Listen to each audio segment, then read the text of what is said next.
Muy bien, vamos entonces a empezar ahora con ventilación pulmonar. ¿Ok? ¿Qué es la ventilación pulmonar? Bueno, como muestra acá, si bien dice o respiración, podríamos decir que no es parecido, porque la ventilación pulmonar es el flujo de aire que inspiramos, o sea que pasa hacia adentro de nuestros pulmones y después sale hacia afuera. Es ese flujo de aire que entra y sale. Cuando entra oxígeno y sale dióxido de carbono. ¿Sí? También se le dice respiración, pero vamos a ver que también respiración en realidad es otra cosa más interna, ¿ok? Por eso el punto 2 y el punto 3, voy a poner dibujar, aquí y aquí, habla de una respiración externa y una respiración interna, ¿ok? Entonces, la externa es lo que pasa en el pulmón, ¿sí? El intercambio de gases, que ahora vamos a ver un poquito más ampliado. Y la interna es la que pasa, el intercambio es la entrega de oxígeno, podríamos decir, para que se entienda, a ahí se me fue, a las células epiteliales, porque es lo que me sale ahora, a los tejidos, ahí está, a los órganos, ¿sí? Entonces, por eso yo decía que respiración también puede significar otra cosa, ¿sí? Ventilación pulmonar, entonces quedó claro, y lo que es la respiración externa e interna. Vamos a ver ahora cómo entra ese aire, por qué entra aire, ¿ok? A nuestros pulmones. Porque como dice acá el título, cambios de presión durante la ventilación pulmonar, porque hay cambio de presiones, ¿sí? Y esta es la famosa ley de Boyle, ¿sí? Acá la tenemos. Ustedes tienen que saber que en la atmósfera, o sea, en el aire que uno vive, al nivel del mar, hay 760 milímetros de mercurio de presión, ¿ok? Esa es la presión que nosotros tenemos, 700. Y en esa presión hay muchos gases. Tenemos oxígeno, nitrógeno y otros más que no los voy a nombrar, que después el libro los menciona. ¿Ok? Entonces, todos esos gases, como vamos a ver en otra parte, suman, ¿ok? Este número de presión de 760 milímetros de mercurio. Muy bien. Si en el afuera hay 760 milímetros de mercurio, dentro de nuestros pulmones, ¿sí? En un estado normal, o sea, podríamos decir pasiva, sin hacer nada, también hay 760 milímetros de mercurio, ¿sí? De presión. Y recordemos la ley, ¿ok? Por eso está la ley de Boyle, pero ahora vamos a ver. ¿Qué dice Boyle? Que como muestra acá, que cuando aquí, vieron este es como un frasco, ¿sí? Podríamos decir. Miren dónde está el pistón este, o sea, como que aprieta este líquido lleno de partículas. Como está muy arriba, las partículas están más separadas, ¿vieron? Entonces, es como que hay menos, o sea, están menos presionadas, ¿ok? En cambio, aquí, en el pistón está mucho más bajo, entonces, ¿qué? Aprieta más a las partículas, ¿ok? A estas moléculas. Entonces están más presionadas entre sí, o sea, están más apretadas, ¿ok? Entonces, la presión, ¿dónde es mayor? Acá, ¿ok? Porque, miren, acá supongamos que este es el manómetro, dice que la presión es 1 y acá la presión es 2, mucho mayor que en este dibujo, ¿ok?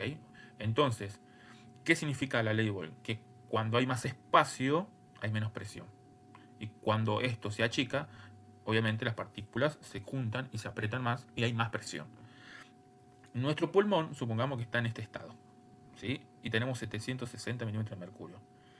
Cuando expandimos nuestros pulmones, cuando inspiramos, nuestros pulmones se agrandan, ¿ok? Se expanden, son elásticos y se convierten en algo así. Entonces, ¿qué pasa? Hay menos presión. Y recordemos que la presión, la difusión es que cuando las partículas hacia dónde van, cuando hay más presión, van hacia donde hay menos presión, ¿ok? Por difusión, ¿ok? No me sale la palabra ahora, pero bueno, van a buscar donde hay menos. Entonces, si acá hay menos presión, entonces supongamos que en nuestros pulmones teníamos 760 e inspiramos, agrandamos nuestros pulmones, va a haber menos presión porque estamos agrandando la caja torácica, y entonces va a pasar a ver, creo que es 7, me parece que 758, no me acuerdo. Supongamos 758, entonces ya tenemos un poquito menos de presión. Entonces ahí va a entrar este aire que está aquí, que nos rodea, va a entrar a nuestros pulmones por presión, solamente por presión, ¿sí? Por gradiente de concentración, ahí está, ¿ok? Va a ir al lugar donde hay menos presión, que son nuestros pulmones expandidos. Entonces, cuando nosotros expandemos el pulmón, puede entrar aire, ¿ok? Porque hay menos presión que en la atmósfera, ¿ok? Por eso es que entra aire. Muy bien, entonces, para ir pasando un poquito más, espero que hayan entendido esto de la ley de Boyle y por qué entra aire en nuestros pulmones, ¿sí? Ahora vamos a hacer un poquito más donde que cuando uno inhala, se inspira, para expandir los pulmones, la contracción principal del músculo es el diafragma, ¿ok? Con resistencia a los intercostales, como vemos acá en el dibujo, ¿ok? El diafragma va a ir hacia abajo, ¿ok? Para poder ahora el pulmón expandirse, y bueno, y que ahora haya menos presión como vimos, ¿sí? Otros músculos inspiradores, podríamos decir, son como accesorios. Tenemos al ECOM, que es el esternocleidomastoideo, los escalenos, al pectoral menor, ¿sí? Esto es cuando ahora hacemos una inspiración forzada, ¿ok? Muy bien. Y bueno, y tenemos el intercostal externo, que también participa en la inspiración de, podríamos decir, basal, o sea, tanto el diafragma como el intercostal externo trabajan en la respiración normal, el que uno nunca se da cuenta, ¿sí? Pero es activa, porque sin darnos cuenta igual activamos los músculos para que ahora pueda entrar aire. Tengamos en cuenta ahora otra cosa muy importante, que tenemos la presión eh, intrapleural, ¿sí? ¿Qué es la presión intrapleural? Bueno, recuerden que habíamos dicho de que el pulmón estaba rodeado de la pleura, ¿no? Supongo que este es el pulmón, no lo voy a hacer. Ahí está. Había una capa, una pleura, ¿sí? Alrededor del pulmón que era visceral, ¿sí? Que rodeaba, visceral porque justamente rodeaba el tejido pulmonar, y después otra capa que era intercostal, pleura costal, ¿ok? Que estaba pegada a las costillas, ¿sí? A la pared costal, a todo el tórax. Y en este medio había un líquido pleural, ¿ok? Este medio, este líquido acuoso, hace que ahora este líquido o esta presión sea intrapleural, o sea, dentro de la pleura, sea negativa, ¿sí? Recordemos que en la atmósfera hay 760. Y dentro de esta podríamos decir que hay una negativa de 756 milímetros de mercurio, ¿sí? Es eso.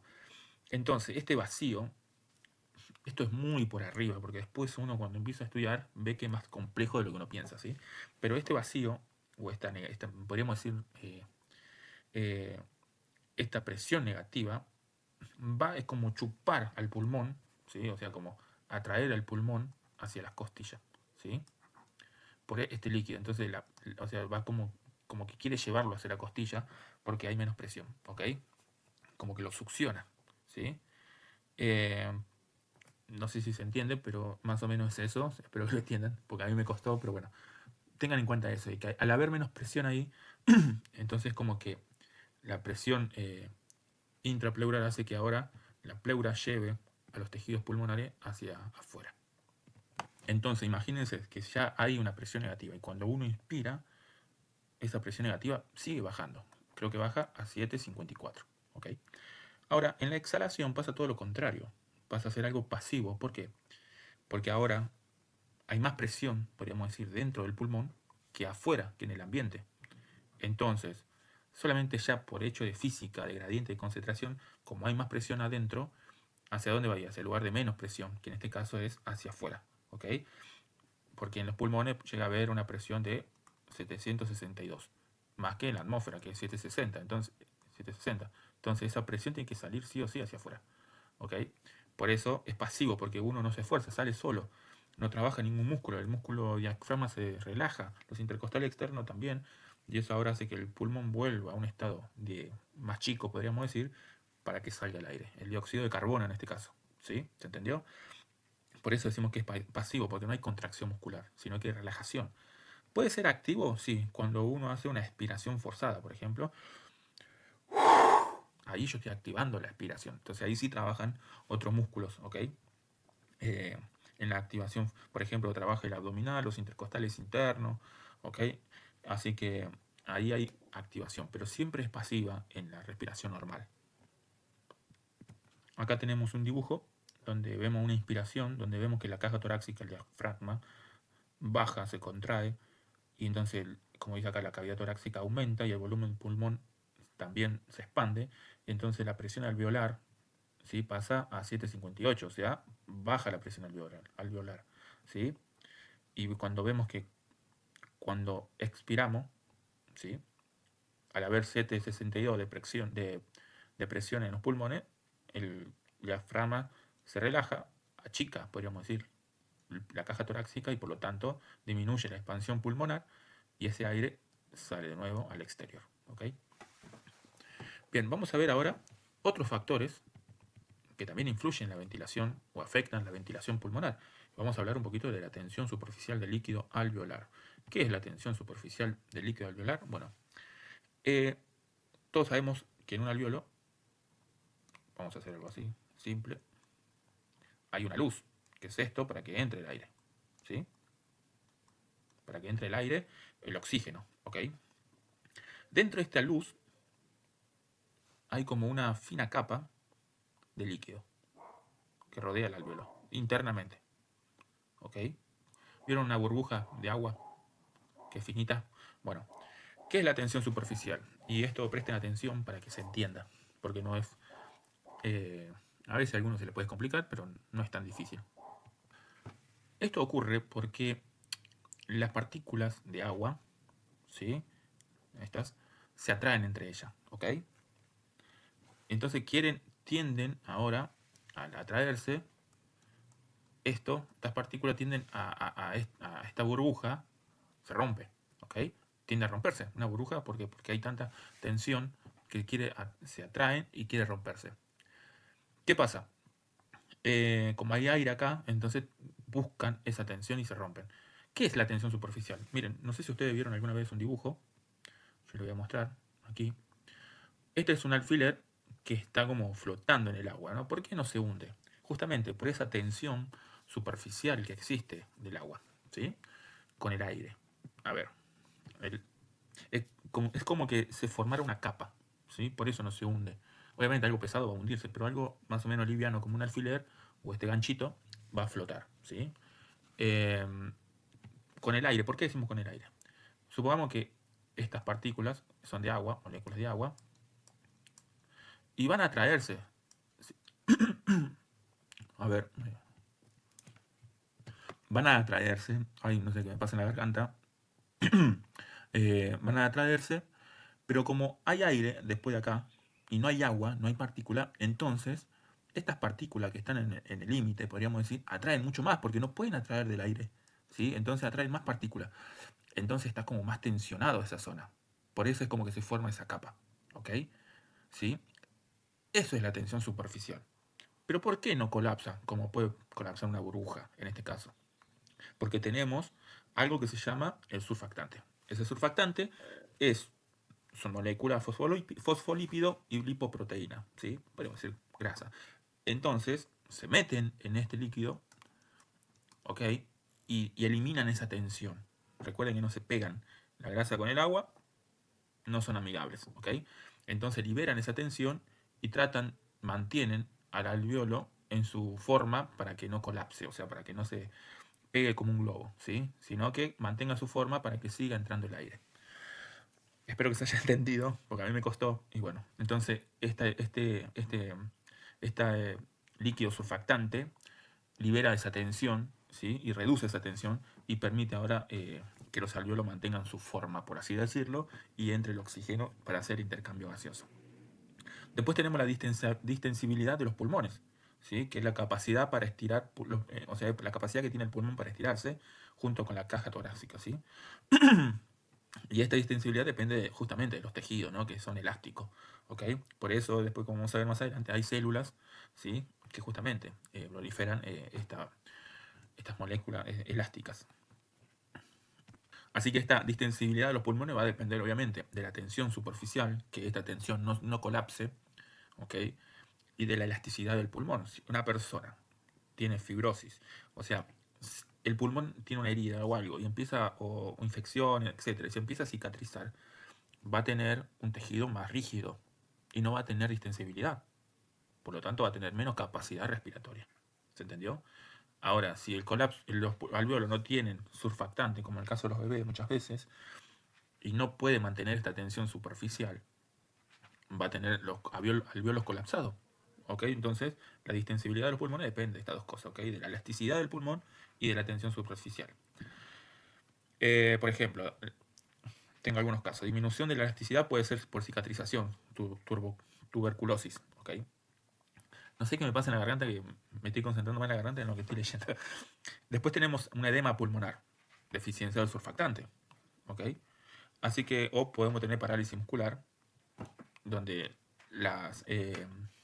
los bronquiolos que están rodeados por músculos lisos se contraen y no entran oxígeno. Muy bien. Y después, por último, tenemos las resistencias de las vías aéreas, que puede ser que a veces depende de la presión o la resistencia. ¿Sí? Si uno sube a la montaña va a tener menos presión atmosférica y por lo tanto va a costar mucho menos que entre aire hacia adentro, ¿no? Eh, más que eso, no les voy a decir. Seguimos. Bien, ahora vamos a ver un poquito acerca de volúmenes, capacidades pulmonares, que a algunos tal vez se le haga un poquito más complicado entenderlo, pero van a ver que es bastante fácil el tema de los volúmenes y capacidades. Ok, voy a ir directamente al dibujo, pero para que uno lo entienda, ¿a qué se refiere volumen? Volumen es algo que se puede contar, o sea, no sé, algo que uno tiene. ¿Sí? No sé, tengo 50 tornillos, es un volumen de 50 tornillos, o sea, es una cantidad. Y en este caso, podríamos decir que a qué se refiere aquí el volumen que entra hacia nuestros pulmones. Tanto cuando uno respira normalmente, cuando uno inspira forzadamente, cuando hace ejercicio, por ejemplo, y lo que uno expira, ¿ok? El aire que uno expira. Muy bien. Entonces, todo eso uno mete aire hacia adentro, dependiendo si es normal o forzada, y también la capacidad uno que tiene de expirar algo, ¿sí? Y la capacidad es la suma de alguna de estas cosas, ¿ok? Vamos a ver.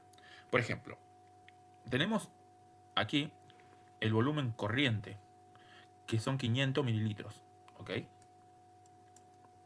¿Qué es volumen corriente? Es lo que nosotros inspiramos normalmente, ¿sí? Entran hacia nuestros pulmones o hacia adentro de nosotros, porque vamos a ver que en realidad lo que entra neto es otra cantidad hacia los alvéolos. Pero es lo que nosotros inspiramos, son 500 mililitros, pues podríamos decir casi de agua, porque no es agua, pero bueno, porque entra en forma de vapor, húmedo, etc. ¿Sí? Entonces, tenemos que el volumen corriente, lo que nosotros inspiramos normalmente es de 500 mililitros, ¿ok? Y el volumen de reserva expiratorio, ¿ok? Es de 2000 mililitros.